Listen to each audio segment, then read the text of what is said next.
agak greges gitu Mbak, agak kurang fit. Mbak Rika punya tips gak? Gimana sih biar aku mendingan nih? Ada dong tipsnya Mbak Bella. Coba ini deh. Tuh, aku punya ramuan buat Mbak Bella. Jamu? Suwe ora jamu. Suaranya, aduh merdu banget sih Mbak, tapi bentar ya. Kita takutnya sealbum keluar nih sama Mbak Rika. Nggak boleh nih ya. Menurut aku jamu nggak bisa mengandalkan dari gabungan pengusaha saja, namun turut peran serta dari para peneliti, dari BPOM, dari Kementerian Kemenkes, pemerintah untuk memperkenalkan kembali jamu ini. Kita memperkenalkan ini loh, industri obat bahan alam di Indonesia sudah sejauh ini gitu ya, dari sisi penelitiannya, proses produksinya gitu. Harapannya pastinya mereka jadi paham herbal di Indonesia seperti apa, kemudian jadi tahu produk-produk kita, dan mereka yakin bahwa produk kita ini berarti udah produk yang bisa untuk diekspor nih, untuk udah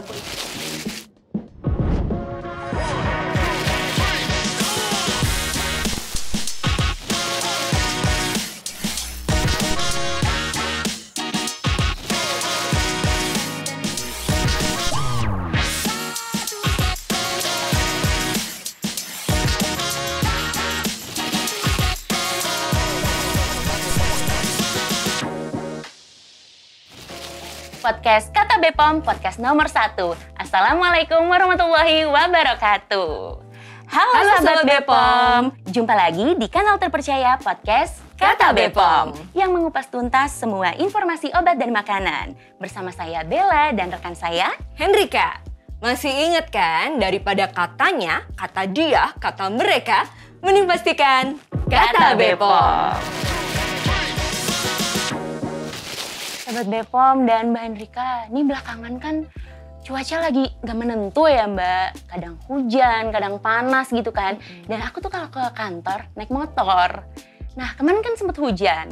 Jadi ya hari ini kayak agak greges gitu Mbak, agak kurang fit.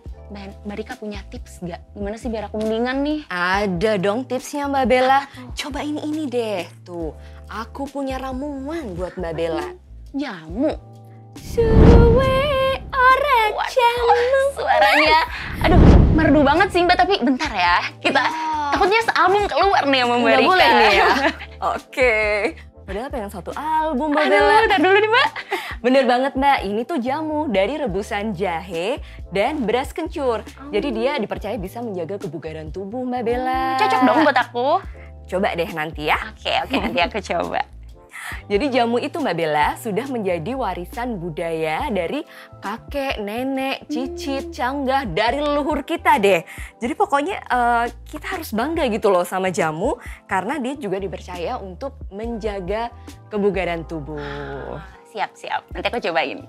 Nah, Mbak Bella udah tahu belum? Kenapa tuh? Di tahun 2023, UNESCO menobatkan jamu sebagai warisan budaya tak benda. Serius Mbak? Bangga nggak sih Bangga kita? banget. Berarti kalau udah masuk UNESCO, lebih gampang dong jamu Indonesia bisa go internasional. Pastinya gitu harapan kita. Nah, ini waktunya buat kita sahabat BPOM untuk semakin mengenal jamu sebagai generasi muda. Gak cuma mengenal aja Mbak Rika, tapi kita juga bisa memberitahu masyarakat apa itu manfaat jamu bagi masyarakat Indonesia dan juga tentunya perekonomian Indonesia. Untuk itu, sekarang kita sudah menghadirkan Mbak Bella, narasumber-narasumber kita. Ada Ibu Dian Putri Anggraweni yang merupakan Direktur Standarisasi Obat Tradisional, Suplemen Kesehatan, dan Kosmetik. Selamat datang Ibu Putri. Halo Mbak Bella, Mbak Hendrika, salam sehat buat kita semua ya. Oh iya, hari ini podcast bicara tentang jamu ya? Betul banget. Wah, hebatnya anak-anak muda bicara tentang jamu. Nah, Mbak Rika bawa Bu Putri. Aku juga bawa dong jagoanku. Narasumber tuh, kita Mbak yang Bella? kedua, yaitu kita juga kedatangan Ketua Gabungan Pengusaha Jamu, Pak Joni Yuwono. Halo Pak, apa kabar? Apa kabar? Baik Mbak, makasih udah telah mengundang kembali saya. Silakan Pak, boleh disapa sahabat BPOM. Hai Sobat BPOM, nama saya Joni Yuwono selaku Ketua dari Gabungan Pengusaha Jamu Indonesia untuk tahun 2024 sampai 2028. Keren banget. Nah, boleh kita mulai ya. Nah, Saya mau nanya dulu nih ke Bu Putri. Bu, kan jamu Indonesia sudah masuk ke dalam warisan budaya tak benda oleh UNESCO ya, Bu. Betul. Nah, seperti apa nih, Bu, peranan BPOM dalam pengawasan jamu? Nah, gini Mbak Bella sama Mbak Hendrika, BPOM ini kan punya tugas mengawasi obat dan makanan di seluruh Indonesia. Nah, salah satunya adalah obat bahan alam atau yang kita kenal mungkin obat tradisional. Nah, di obat bahan alam ini kategorinya ada 4. Kita punya jamu, obat herbal terstandar, kemudian ada fitofarmaka yang naik kelas, dan satu lagi adalah obat bahan alam lainnya. Nah, salah satu upaya Badan POM adalah kita memastikan bahwa obat bahan alam ini terjamin keamanan, mutu, dan juga manfaatnya. Gitu kayak tadi manfaatnya misalnya untuk flu, nah itu kita memastikan bahwa itu memang sesuai. Nah, di tahun 2024 sampai akhir tahun ini, kita Badan POM sudah menerima hampir 8.000 permohonan izin edar. Dan dari 8.000 permohonan izin edar itu sudah 7.000 yang kita setujui untuk obat bahan alam. Jadi sekitar 82% udah kita setujui keluarkan obat izin edar untuk obat bahan alamnya. Wow, Gitu. banyak banget ya Bu Putri. Iya, betul. 7.000 izin edar yang sudah Betul. dikeluarkan untuk jamu. Nah, bagaimana Bu Putri BPOM ini mengawasi supaya obat bahan alam yang beredar itu aman, bermutu dan berkhasiat? Nah, salah satu caranya Badan POM kita melakukan pengawalan dari hulu ke hilir. Mulai dari proses registrasinya, kemudian nanti kita memberikan pembinaan, sampai nanti produknya beredar di pasaran. Jadi kita selalu memfasilitasi mulai dari hulu kita menyediakan regulasi. Kemudian nanti ada pedoman-pedoman yang dapat digunakan oleh pelaku usaha. Kemudian selanjutnya kita juga mewajibkan pelaku usaha untuk mempunyai sertifikat CPOTB. Cara pembuatan obat tradisional yang baik agar produknya aman, bermutu dan juga khasiatnya terjamin. Kemudian setelah itu kita akan mengevaluasi lagi setelah produknya beredar di pasaran. Mulai dari sisi manfaatnya, kemudian juga dari kemasannya. Kita memastikan kemasannya juga sesuai seperti itu. Wah, semuanya diperhatikan sama Semuanya BPOM ya, Bu, ya? diperhatikan. Nah, sebentar nih Bu, kalau semua penjual jamu itu harus punya izin edar Bu untuk produk jamunya. Kalau misalkan yang kayak jamu gendong atau jamu yang di toko-toko gimana dong Bu? Nah, gini Mbak Bella, kalau untuk jamu gendong dan jamu racikan itu nggak perlu izin edar. Karena kan dia diracik dan disajikan langsung ke konsumen. Tapi yang harus penting dijaga ini penjualnya. Penjualnya menjaga higienitas dirinya dan juga produknya. Supaya nanti ketika produk yang dijajakan sudah terjamin kualitasnya. Nah, kalau yang perlu izin edar adalah yang dalam bentuk kemasan. Oke. Itu yang perlu izin edar Badan POM. Gitu. Kalau siap saji, Kalau siap tidak saji perlu, nggak ya? perlu. Oke. Jadi ngeri nih Mbak, ini aman nggak yang Mbak kasih tadi? Ini insya Allah aman Mbak Bella. Serius? Tadi saya dapet tuh waktu senam hari kerja di Wih, kantor. Emang Mbak Rika tuh sporty banget orangnya. Harus dong, anak muda. Alhamdulillah kalau gitu ya, kalau aman. Nah, sekarang aku mau nanya nih ke Pak Joni. Tadi kan Bu Putri sudah menjelaskan upaya dari BPOM ya Pak. Kalau dari Pak Joni, dari GP Jamu sendiri, selaku agar pelaku usaha bisa terus menjaga dan meningkatkan kualitas jamu, seperti apa Pak upaya-upaya yang dilakukan oleh GP Jamu? Dari GP Jamu sendiri kita berperan sebagai jembatan. Jadi maksudnya apa? Seringkali ya kita memberikan sosialisasi kepada anggota-anggota kita, perusahaan-perusahaan jamu yang lainnya, untuk bagaimana mereka bisa lebih memahami tentang berbagai peraturan dan standar yang telah diterapkan oleh BPOM. Jadi seringkali kita melakukan webinar ataupun juga ada terkadang mengarahkan para pengusaha jamu yang baru untuk mendapatkan pendampingan. Kita sangat mengapresiasi juga atas inisiatif dari BPOM dengan UPT-UPT di daerah-daerah seperti Jogja, Jawa Timur, Jawa Tengah, termasuk DKI Jakarta pun sudah banyak memberikan bimbingan bahkan mendampingi para pelaku jamu untuk bisa mendapatkan sertifikasi CPOTB secara bertahap maupun secara full aspek.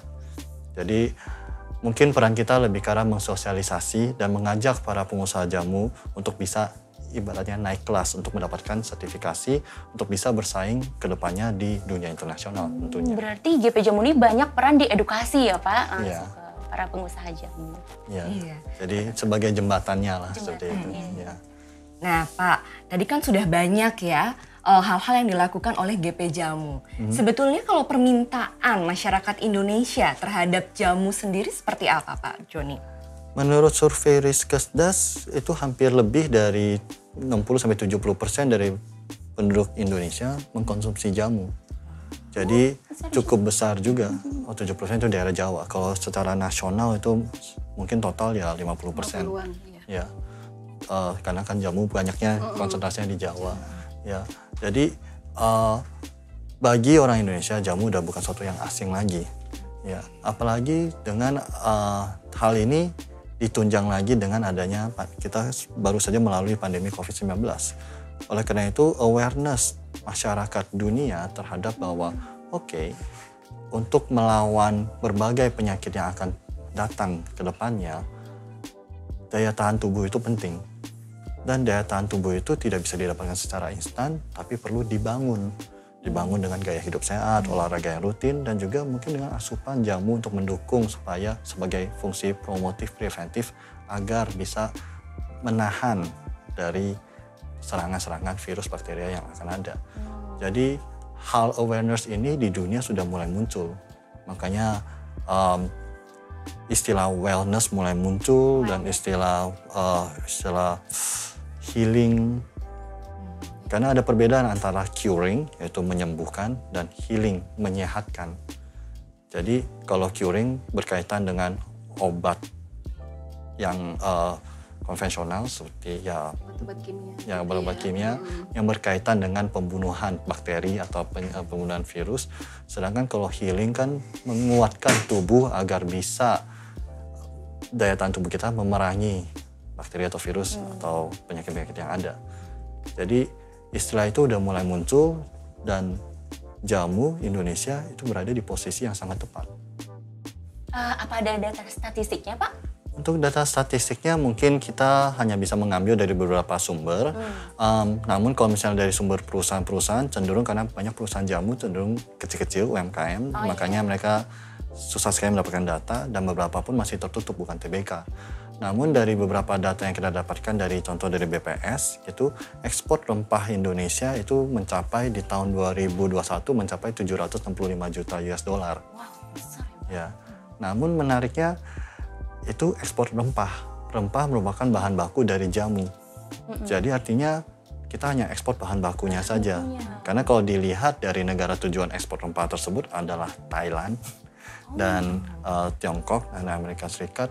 Sedangkan kalau untuk jamu sendiri itu menurut estimasi dari Kementerian Luar Negeri, katanya menurut data BPS juga, itu baru 41,5 juta US dollar.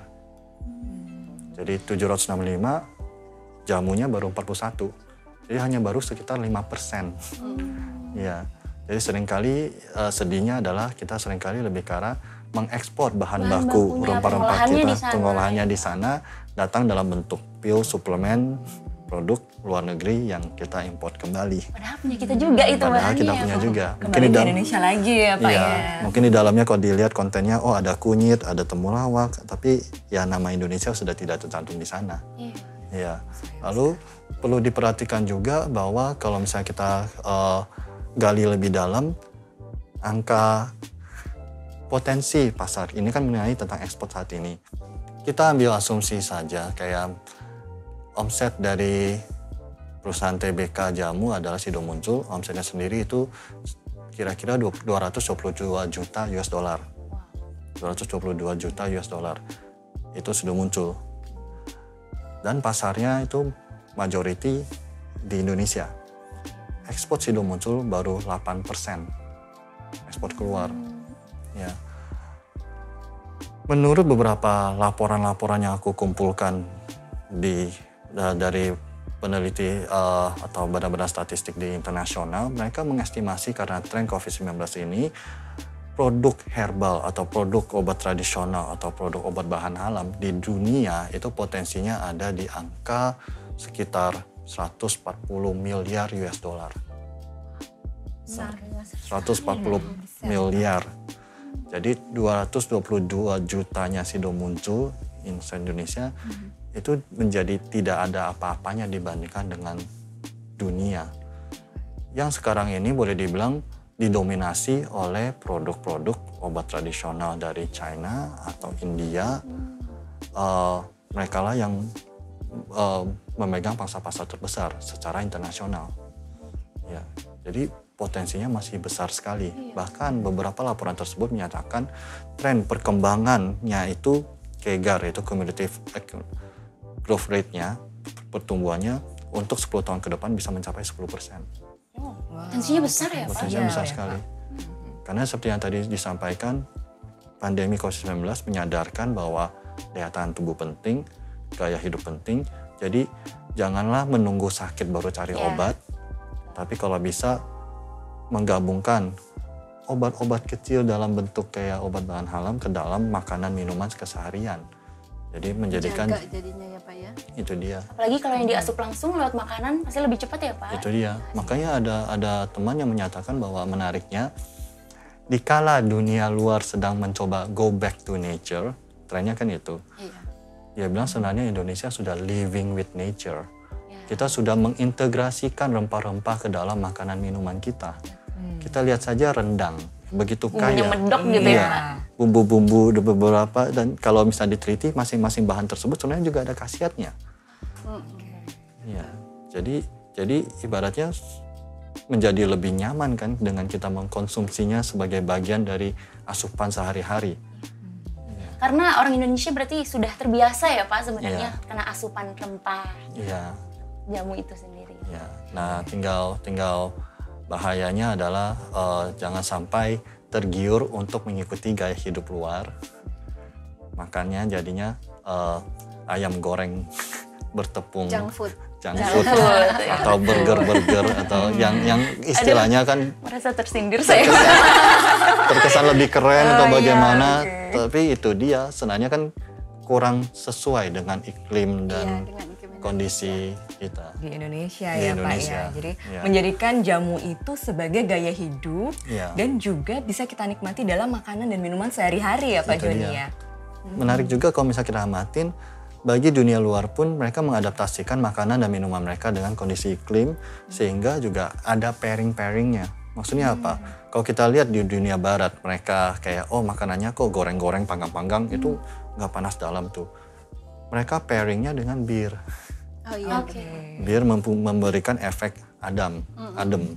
Lalu kalau misalnya kita lihat, oh orang Jepang makan sushi, sashimi, mentah-mentah dan segalanya. Mereka pairingnya dengan sake, alkohol. Jadi makanan kita, makanan tradisional juga kita ada pairingnya ya dengan jamu. Asik ya. Pairing ya, udah bonding Kalau ya mindset sebenarnya. Nah, ya, Keren. Potensinya besar sekali berarti. potensinya besar sekali. Nah, Bu Putri, kalau dari BPOM dalam mendukung potensi ekspor jamu ini seperti apa, Bu? Ah, seperti tadi disampaikan Pak Joni kan potensinya besar sekali ya. Tentunya Badan POM mempunyai peran juga untuk mendukung ekspor jamu ini gitu ya. Nah, fasilitasi kita adalah dengan memberikan surat keterangan ekspor. Nah, biasanya pelaku usaha itu membutuhkan itu ya Pak untuk surat keterangan ekspor yang memang dibutuhkan ke negara tujuannya gitu. Surat keterangan ekspor ya Bu Ya, Putri. surat keterangan ekspor. Itu bentuknya bisa apa saja Bu? Surat keterangan ekspor yang dikeluarkan Bentuknya BPOM. sebenarnya macam-macam ya, bisa health certificate, kemudian CFS, Certificate of Resale, kemudian kita ada mengenal CPP, Certificate of Pharmaceutical Product, ataupun misalnya surat keterangan dari GMP-nya, Good Manufacturing Practice-nya. Jadi tergantung sebenarnya permintaan negara ekspor. Karena negara tujuan ekspor tuh permintaannya beda-beda ya, persyaratannya tergantung gitu. Nah, dari tahun 2023 sampai 2025 kemarin, sekitar 2 tahun berarti kita sudah menerbitkan sekitar 276 SKE untuk obat bahan alam gitu ya. Walaupun mungkin kalau dilihat tadi dengan statistiknya Pak Joni, kita masih kecil ya, tapi sebenarnya kalau potensi di dunianya besar, berarti kan kita sebenarnya bisa support gitu ya. Ada dukungan langsung. Ada dukungan langsung. Nah, kalau negara-negara nih Bu yang jadi target pasar jamu Indonesia, peminatnya, frequent buyer tuh paling banyak dari negara mana Bu sejauh ini? Nah, kalau kita dari Badan POM melihatnya dari data surat keterangan Ya, ekspor yang benar. kita berikan ya pastinya. Nah, itu negara yang paling besar itu negara tetangga kita, Malaysia. Malaysia? Itu adalah negara tujuan ekspor terbesar. Nah, selanjutnya seperti tadi Tiongkok, kemudian ada Kamboja, ada Singapura, Myanmar. Nah, itu adalah negara-negara lain yang memang menjadi tujuan ekspor. Terdekat ya? Terdekat, karena mungkin kita melihatnya dari sisi produk jadi. Kalau tadi kan Pak Joni bicara Oh, yang iya, Amerika iya. itu kan dari sisi rempah ya Pak ya, bahannya bahannya ya. gitu. Oke. Wah, semoga ini ya Bu ya semakin meningkat nih jamu semakin go international ya kan. Amin. Nah kita kembali ke Pak Joni nih Pak. Kalau dari industri obat bahan alam, apa saja sih yang bisa kita tingkatkan nih untuk mendukung tadi Jamu Go International? Yang pasti kita dari GP Jamu kita sangat mengapresiasi peran BPOM. Boleh dibilang BPOM ibaratnya benar-benar guru yang tegas, yang memastikan bahwa apapun produk kita itu sesuai dengan standar. Karena jangan sampai kita keluar di dunia luar sana, dikomplain sama pelanggan sana, itu akan ribet sekali jadinya. Jadi daripada kita dikomplain oleh FDA atau BPOM setempat, mending ya kita merapikan ya standar kualitas, standar produksi di internal kita ini sendiri. Lalu effort apa untuk dari kita untuk bisa keluar sana? Yang pasti sih kita juga mencoba memberikan dorongan pelatihan-pelatihan bahwa sebenarnya mengenai registrasi itu adalah hal yang basic. Basic maksudnya apa? Ya udah sesuatu yang wajib yang harus dilalui oleh perusahaan untuk ke ranah internasional. Karena tahapan selanjutnya adalah tahapan edukasi, di mana menjelaskan mengenai produk, mengenai jamu, mengenai fungsinya kepada pelanggan-pelanggan. Ya, dan itu akan menjadi suatu tantangan yang ya lebih besar daripada registrasi sih kalau menurut aku. Nah, kalau Bapak ngomong pengenalan produk nih Pak, berarti kan kita bisa ngomongin promosi juga ya Pak. Iya. Gimana nih Pak saran dari GP Jamu dalam promosi jamu Indonesia Pak? Saran dari kami ya justru merapatkan barisan, kita bersama-sama bisa saling kolaborasi untuk mendorong bersama jamu kita ini. Ya mengapresiasi juga dengan BPOM yang kita menjadi lifestyle kali Pak. Ya, Jadi gaya hidup memang. tadi ya Gaya Pak hidup ya. Maksudnya kayak promosi mengenai suatu konsep, karena jamu ini kan boleh dibilang suatu konsep. Itu tidak bisa dilakukan oleh swasta sendiri. Maksud aku apa? Betul. Kayak contoh kalau misalnya kita belajar dari negara Tiongkok, China, produk-produk traditional Chinese medicine, TCM, itu diresepkan atau didorong oleh Oh ya. Shinsei. Betul. Jadi ada dokter-dokter, karena di Tiongkok sendiri mereka ada universitas, ada bahkan rumah sakit, di mana dokter-dokter Tiongkok sana mendapatkan pengetahuan mengenai traditional Chinese medicine, sehingga untuk bisa merekomendasikan produk-produk TCM kepada pasien-pasiennya. Ya, jadi pengetahuan mengenai bagaimana meresepkan produk jamu ini mungkin dibutuhkan ya. Karena coba bayangkan Mbak, kalau misalnya dapat produk jamu direkomendasikan oleh swasta, itu akan disebut itu promosi. Komersil ya Pak. Endorse. Ya. Jualan kecap nomor 1. Ya, jadi ya akan bobot kepercayaan, keyakinannya kan akan lebih rendah.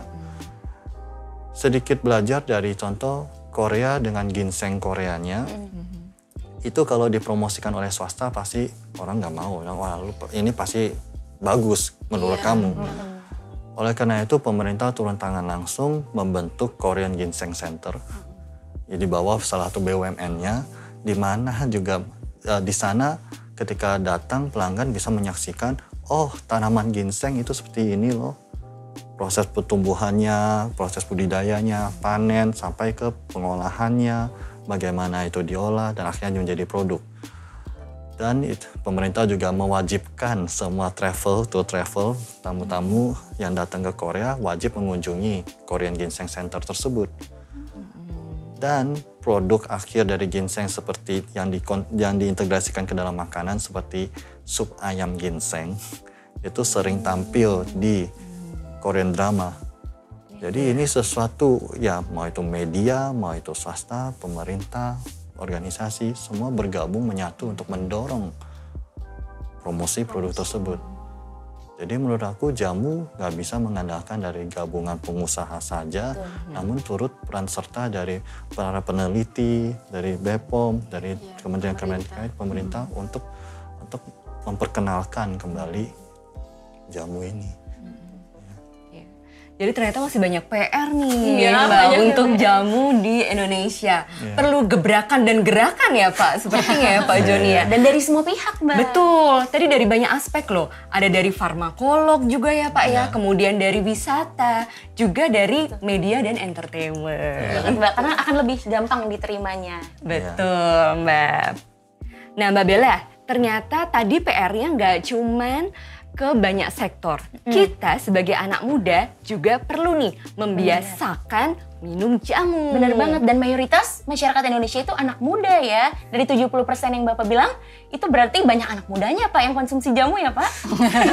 Harapannya begitu. Harapannya begitu ya Pak ya. Mereka lebih tergiur ke kopi-kopi kekinian, boba. Nah, pas banget nih kita ngomongin jamu go international ya. Dan yang ditunggu-tunggu kemarin saya sempat baca, Bu, bahwa Oktober itu katanya Indonesia bakal jadi tuan rumah acara jamu internasional. Betul, Bu? Acara apa, Bu? Ya betul Mbak Bella, di Oktober nanti Indonesia akan jadi tuan rumah untuk kegiatan IRCH namanya. Jadi IRCH ini adalah International Regulatory Cooperation for Herbal Medicines. Jadi kebetulan di tahun 2025 ini adalah meeting ke-16. Nah, IRCH sendiri ini merupakan kerjasama jejaring regulatori yang ada di dunia. Jadi dia dibawahi oleh payungnya adalah WHO. Nah, jadi kita di sini memang membahas kolaborasi, kemudian sharing informasi antar badan POM di seluruh dunia terkait dengan obat bahan alam atau herbal ini. Gitu.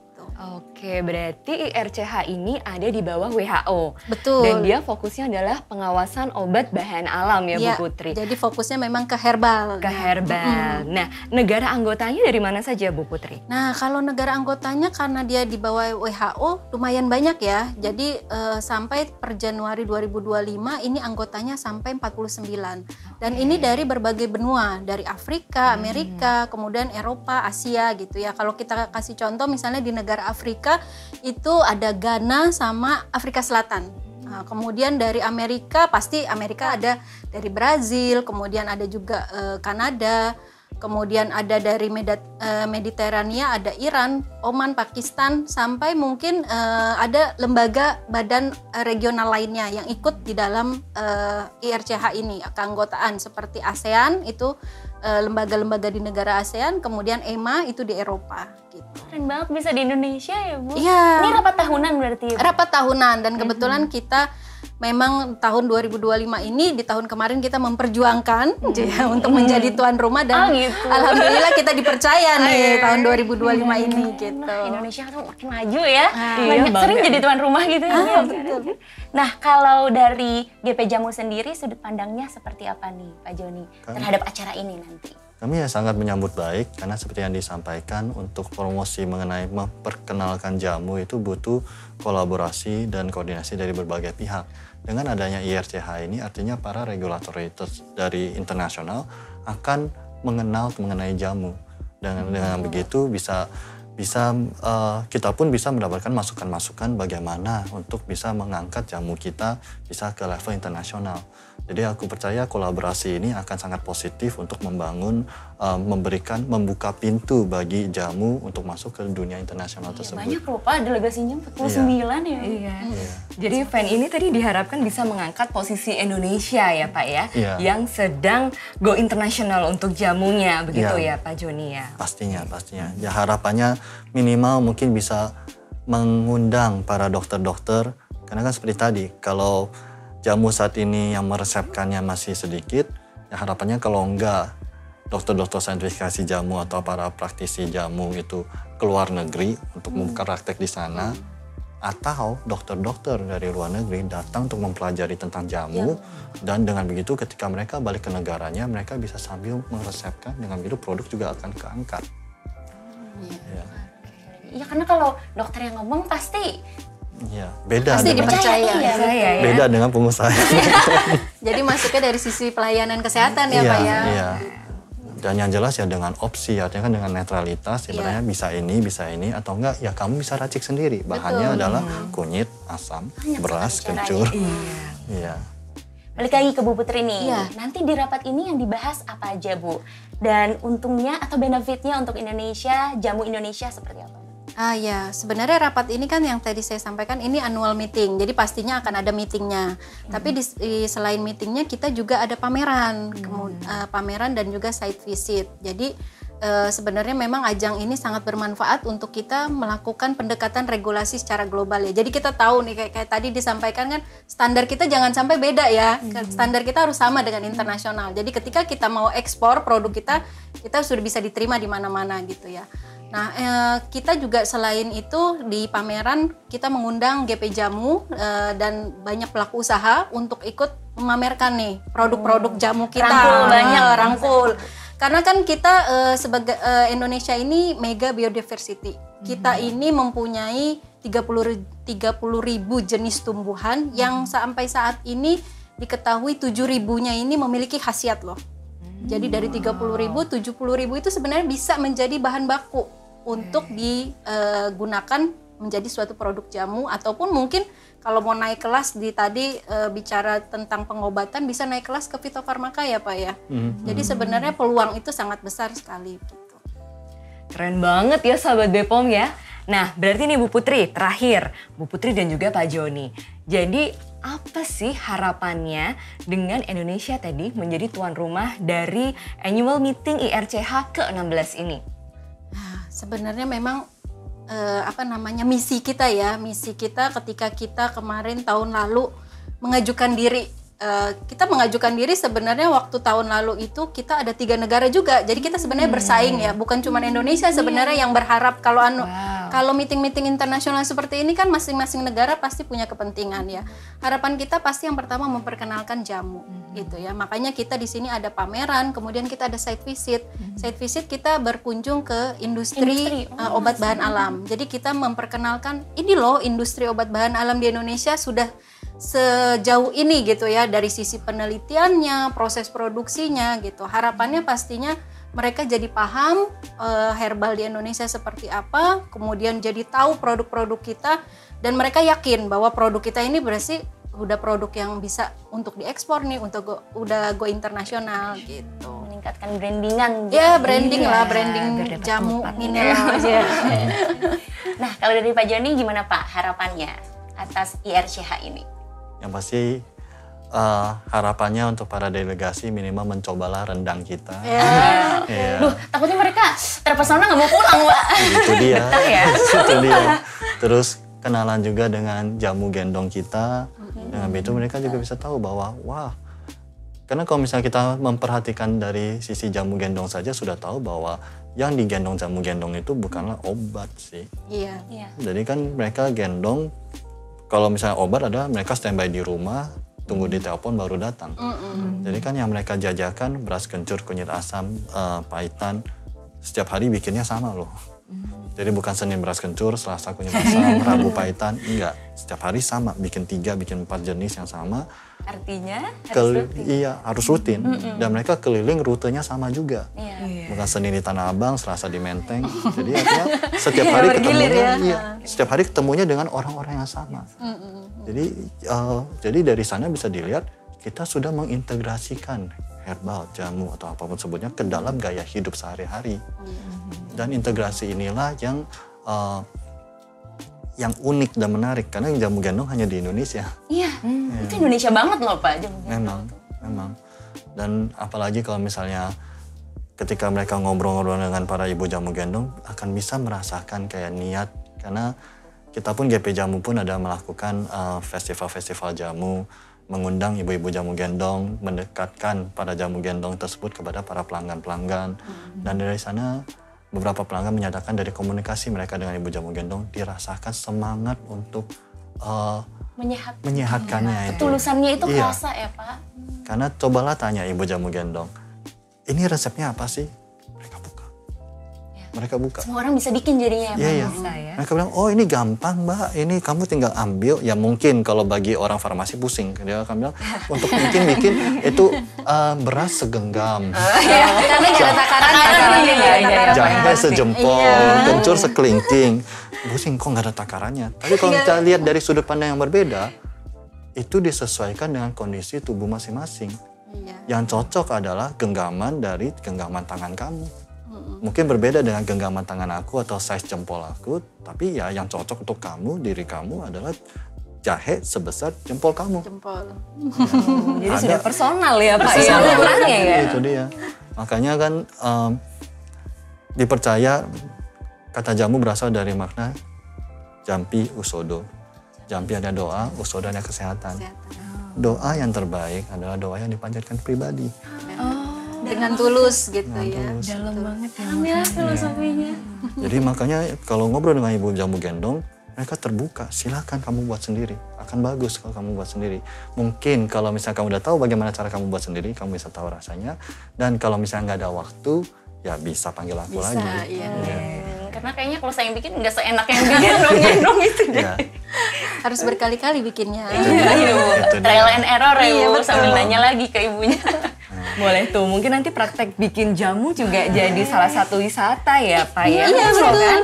Mama Asik. kita nanti di sana ya minumannya harapannya bukan cuman air putih ya, tapi kita jamu Sajikan gitu ya. jamu. Sajikannya coffee breaknya jamu gitu. Pengen ikut saya jadi. Ayo ikut. Salah saya tapi ya. Jadi mimpinya juga harapannya kayak melalui IRCH ini sebagai pintu perkenalan. Kedepannya harapannya kadang mungkin juga supaya ketika kita menjamu, menyuguhkan jamu kepada tamu kita, siapapun itu dari luar negeri atau dalam negeri, ya harapannya janganlah memandang ini hanya sebagai suatu minuman, tapi merupakan bentuk dari doa kesehatan dari diriku kepada Anda. Harapannya supaya jamu ini bisa menyehatkan diri Anda untuk pertemuan kita selanjutnya. Wow, jampi usodo Jampi tadi ya usodo. Pak ya. Karena kalau ada afirmasi positif makin cepat ya Pak rasanya tuh ke Iya. manfaatnya itu ya Pak ke tubuh. Harapannya seperti Harapannya Harapannya, seperti iya. itu. Iya. Ada doa ya di Iya. dalam jamu. Iya. Seru banget ya Mbak, Pak, Bu, obrolan kita hari ini. Aku jadi makin ngiler nih Mbak. Udah tahu manfaatnya jadi pengen minum ini. Jadi pengen minum ya, Iya. sabar. Udah tunggu percaya dulu. ini mah Percaya daripada ya. dia. Tiap hari pasti minum ya. Iya deh, nanti kita ini ya. Kita buat snack ya. Boleh tuh. Ikut bangga sekali dan semoga jamu Indonesia semakin mendunia. Betul Bella, dan semoga acara IRCH yang diselenggarakan di Indonesia juga sukses. Amin. Terima kasih kepada Bu Putri dan juga Iya, Pak Joni. sama-sama. Terima kasih. Terima kasih Terima Bella kasih. informasinya. Terima kasih. Dan setelah nonton podcast Kata Bepom ini, Sobat Bepom juga semoga semakin gencar minum jamu ya, dalam melestarikan budaya jamu di Indonesia. Ya.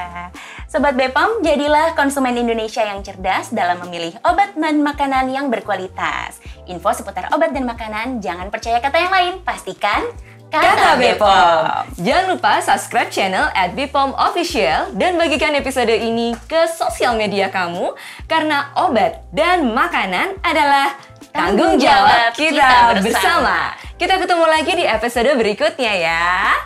Tapi sebelumnya kita minum jamu dulu. Ayo Mbak Bella. Akhirnya. Ayo. Mari. Ini dia gelas. Wah, terima kasih Bapak. Bapak yang main ini. Nggak apa-apa. Nggak apa-apa. Ini beras kencur. Iya. Beras Ayo, kencur. Mbak Bella mau apa? Mungkin ini request Kunyit Yang asam. melangsingkan, yang melangsingkan yang mana Bu? Kunyit asam aja ya. Kunyit asam. Tapi Pak, kunyit asam tuh aman gak sih Pak buat lambung? Kunyit justru Kunyit bagus kan untuk melindungi bagus buat lambung. lambung. Asam gitu asamnya mungkin ya Pak. Asam Jawa. Ya, ya. Namun ya makanya kan dibuat sendiri, dengan itu bisa Sesuai mengatur. takaran. Iya, dengan kalau terlalu takarannya. asam ya dikurangi saja asam Jawanya. Silakan Bu. Oh, terima kasih. Ya, ya, makasih. Cocok banget nih beras kencur. Ayo, kita minum. Terima kasih. Mari minum.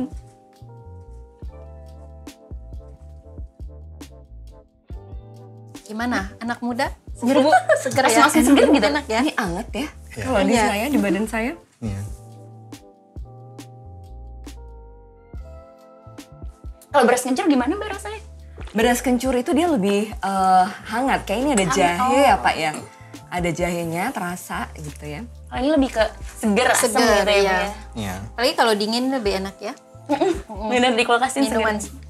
beras kencur kan cenderung kayak menambah nafsu makan. Tapi konotasi orang pikirnya adalah, oh kalau nambah nafsu makan jadi gagal diet dong. Iya, gimana nih Pak? Saya ambil yang ini. Aduh, masih Enggak, saya beras kencur. tapi menariknya sebenarnya itu agak persepsi yang agak keliru karena fungsi beras kencur itu justru meningkatkan kinerja lambung sehingga makanannya masuk bisa gampang terserap sehingga gampang terasa kenyang. Justru membantu supaya gampang terserap, gampang kenyang sehingga orang nggak overeat. Nah, tuh. Justru jadi membantu. menekan Jadi Iya. mendukung diet dong berarti. Mendukung ya, Bang? Sebenarnya diet, mendukung. ya. Oke, Iya. kalau gitu saya habiskan ya Pak ya. Ini supaya menekan ya. Iya. Iya, jadi Habisin, menambah habisin. nafsu makannya seperti itu, bukan jadinya mau makan terus gitu. Oke.